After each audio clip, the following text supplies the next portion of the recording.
So there's a lot of pressure to buy a rolling mill or a hydraulic press to use these texture plates. But I wanted to give you an example of how you could use them in a vise that you probably already have in your garage. So here we have a texture plate, a very thin piece of foil just for this example, my urethane pads because that helps create pressure between the grooves and you get a better impression, and then just a steel plate. This one happens to be for my hydraulic press, but any steel plate will work. So you need to make a sandwich. You've got your pressure plate, your annealed metal or foil, your urethane for pressure, and the steel plate. Voila, you have a sandwich. Let's go over to our vise.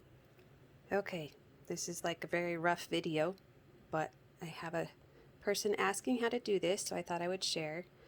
The tricky part of this is keeping it lined up within your vise because, you know, it's awkward and round and it's not flat. So let's go for it.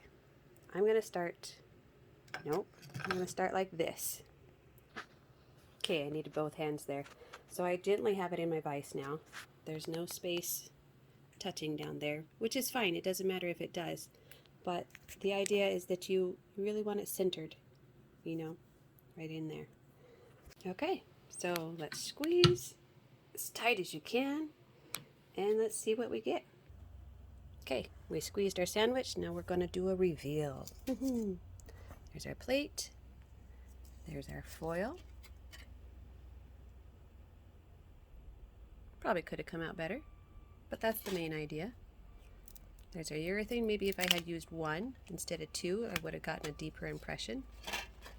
But there you go. There's one way to use them. Have fun.